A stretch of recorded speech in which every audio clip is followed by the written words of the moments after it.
Iron Dogs, Fire and Rust, Book 1. Right there, we are. Alright, okay. Hello, my name's Joe. Welcome to my channel, Unity 151. I talk about military sci-fi, books, anything I've read like that, horror, space opera, anything along the lines, ships killing each other. So yeah, if you like that, subscribe, and I'm going to talk about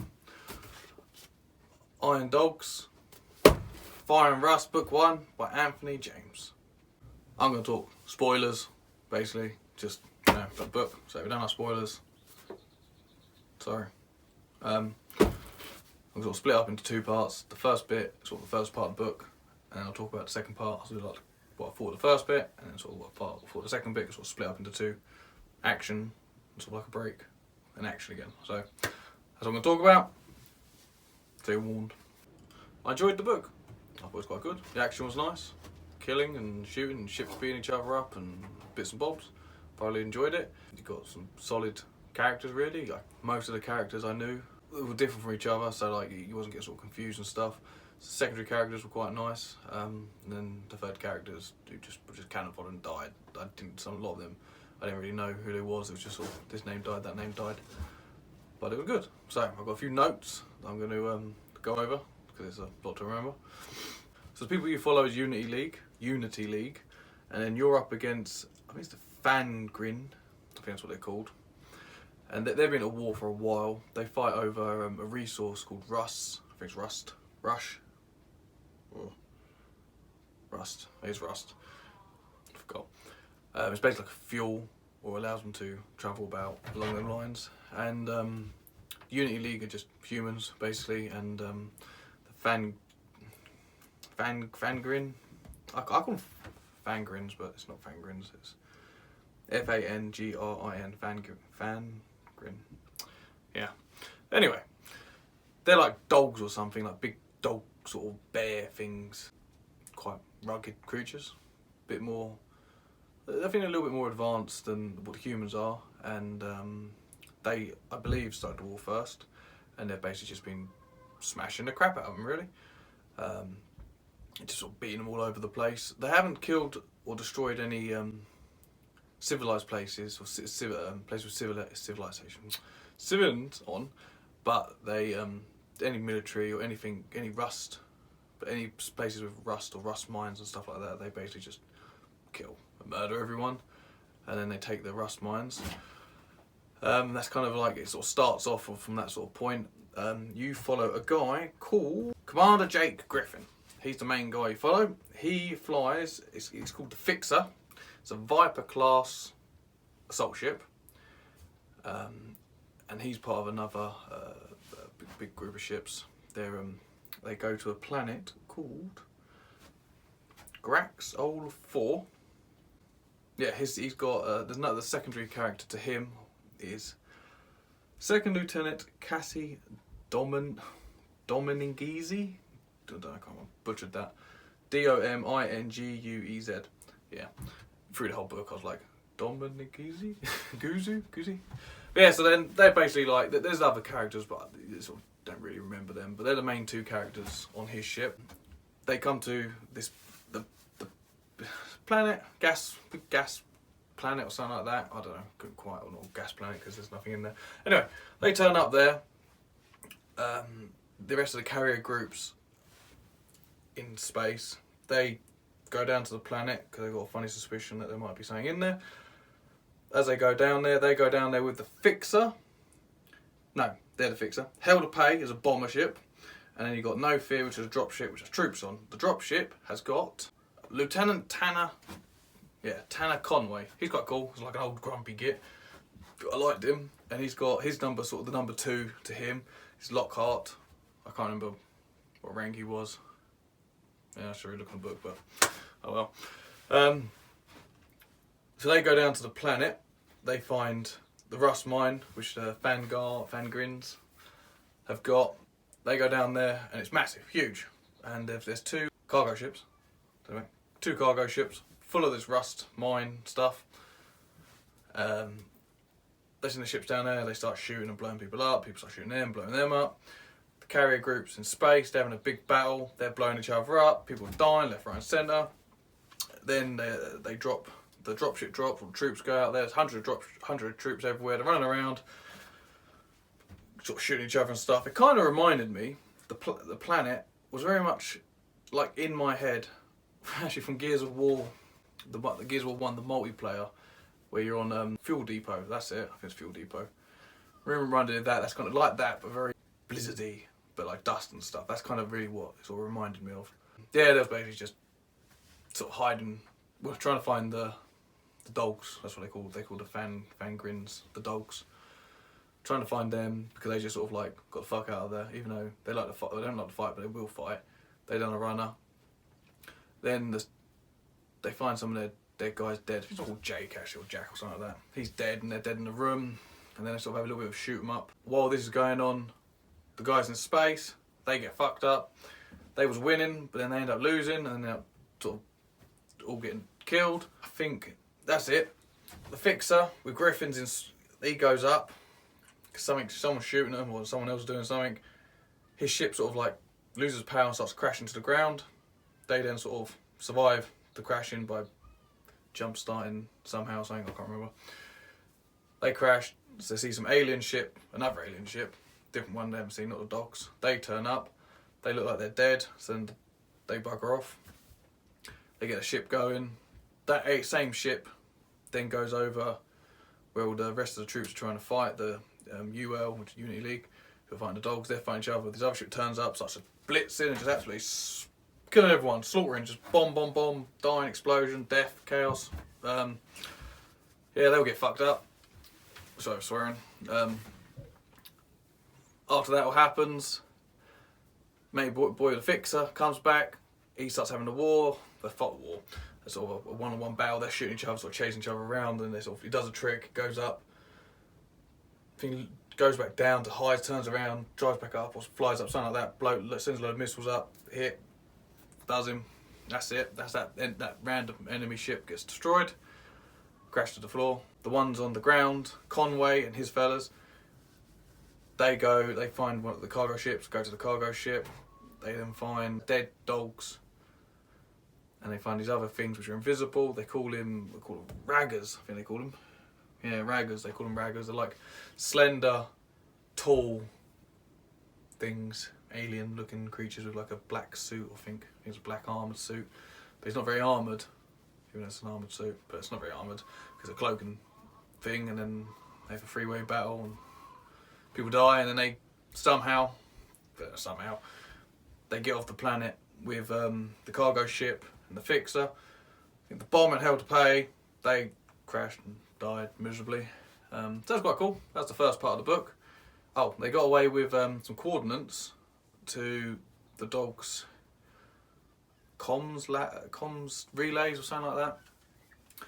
So then they got back. Yes, that was it. So they got away with that. Got back to, I don't know if they got back to Earth or got back to somewhere. That's the first part. So the pros of the first part, the action was quite cool. Lots of people died. No one's like invincible. No one's like, oh, are they going to die? They're not going to die. I know you got your main characters following your characters, but lots of people died. So people were chatting. Secondary characters were talking and stuff, and they died, which was good. It wasn't sloppy. Like the action was quite good, so I knew who was doing what, and I knew the cargo ship was here and the other people were over there. And when the ship blew from this side to that side, you sort of knew that these lot died and these lot didn't. Like I felt it was quite good, and I sort of was able to follow along with everything that was going on. So the characters felt different, all of them, between the ones flying and the ones on the ground. The secondary characters who sort of supported them, they were nice. I liked them, apart from that one name I can't pronounce. That's me. Yeah, that's good. So now on to the second part of the book. After they go back to a space station or Earth or somewhere where they went, where they sort of met up, got promoted and all that stuff, because everyone's all happy that they stole the. Well, kind of, they are happy and not happy. They are mostly that they stole the cargo and got away. People died and stuff. So where they got promoted, everyone's happy. Boom. Right. Next mission. Where were they going? They're off to a planet called Zvrol. Zevrol. Zvrol. I don't know. Another name I can't pronounce. You can tell my spelling is horrendous. So, yeah, he got given a new ship called the Starburner. The Starburner, I did have it. It's gone. I think it's like it wasn't a heavy carrier, but it was a carrier. Something like that. Can't remember. It's part of a whole group. I think there's 6 of them. Maybe more. I could be lying. That's a chicken you can hear. I'm in my shed, just so you know. Because kids are inside making noise. After the promotions and everything, next mission is go to that planet that I spoke about, which I couldn't quite pronounce, to find these communication hubs. And the communication hubs that they found some data on it back in the other Graxian planet, or where it's called. Yeah, it's half a dozen ships. The plan is go over there, get in, get the data so they can find out where all the planets, or find out a lot of the planets that the dogs own or inhabit, whatever. So they can then, I don't want to actually attack the planets where like their civilians are, but with that information it might be able to get a bit more communication between the dogs and the UL, as they haven't been talking. Even though the UL have tried talking to the dogs are basically like, fuck you, no, we're going to kill you. So with that, off they go. They travel over there, one ship breaks down, as you do.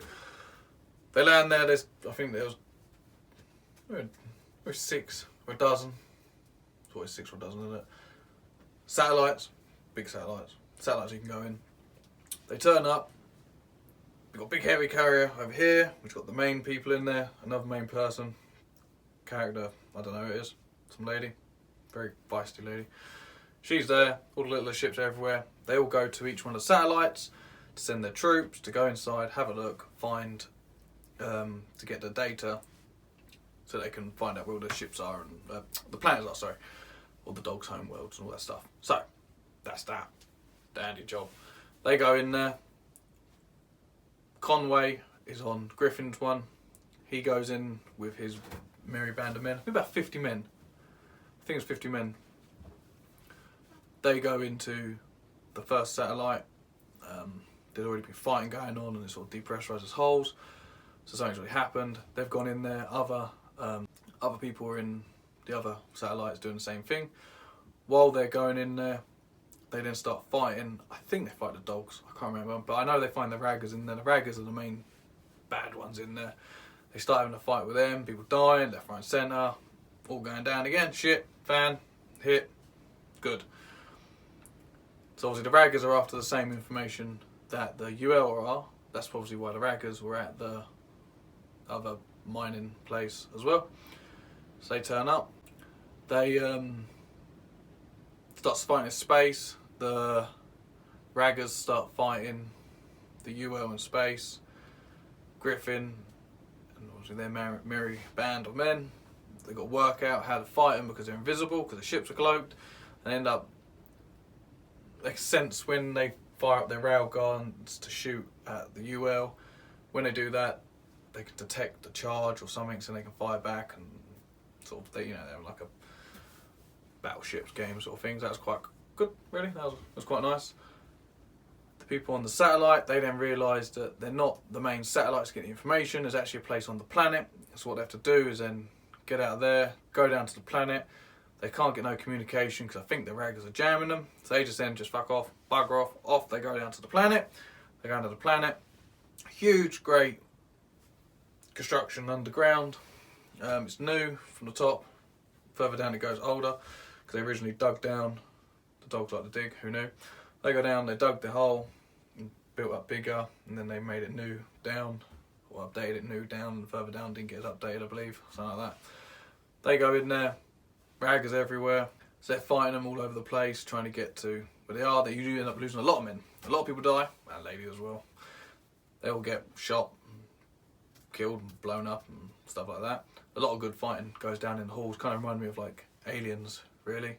Just about like the aliens, like them sort of aliens.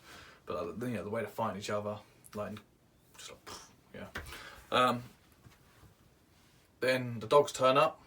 They're pissed. They sort of have a little confrontation with the UL. I think the UL killed the first raggers.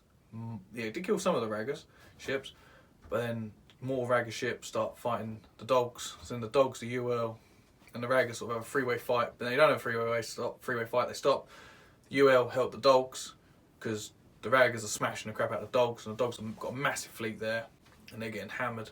But they're fighting hard, and they're sort of more wanting to fight each other as well. So it shows there's a bit more of like a history between them two. A little bit lying, sort of bit of alliance, and then or ceasefire, and then sort of lying to each other, and sort of a little bit of deception, nothing crazy. But they have a good space battle. I liked it. Ships died, ships damaged. You know what you like. You know, you don't want people like, you know, they go in there, kill the ships, no one's wounded, off they all go. But, you know, yeah, it's good. I like that. That was alright. Then the ones on the planet, they keep going deeper and deeper and deeper and deeper. They kind of get some information, but not everything they need. The Raggas are chasing them. The dogs then go to the exit, which is right down the bottom and a few miles out, because they know their stuff. Then the bit of lying again, because the UL say that no one was. There's no troops down there. When they did send troops down there, then the dogs nuke it. Somehow they survive. They hide or something. Then the UL are allowed to go. They come back, collect the troops up, or collect the troops and go. I can't remember what it goes. That's that. Then the dogs and the UL sort of ally up at the end of the book, because the Raggas are an issue, and now the dogs who have been, you don't know if they've been holding their own. Well, they've been holding their own, but you don't know how the war with the Raggas have been going. But they're fighting two fronts. You know, they're fighting the UL humans and the Raggas, and they're beating the humans and fighting the Raggas, and they're real worried about the Raggas. And the Raggas got the same or more information from the not space station, the ground base than what the humans did. So with that, the dogs are a bit like, oh shit, because now the Raggas know where their planets are and some planets and stuff. So then they ally up with the humans, and that's where that book ends. And then I'm going to get the next book because I like that. It's quite good. Yeah, you know, I think there's a few. Well, I don't even say the pros because I've said that good. I liked it. The pros really good. You know, the fighting, and killing, and action, all that stuff. You know what you like.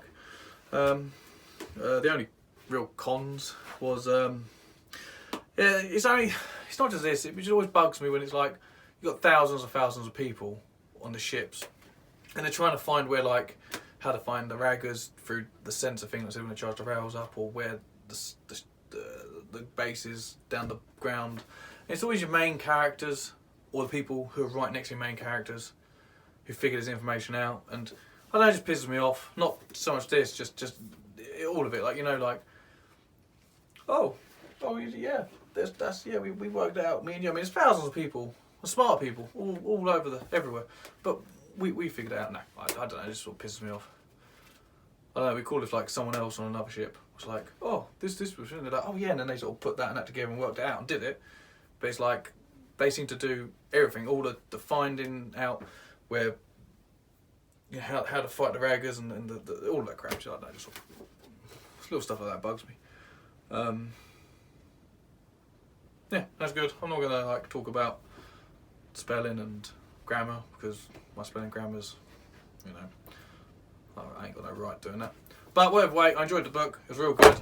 If you liked it, subscribe, comment, say hello. Thank you.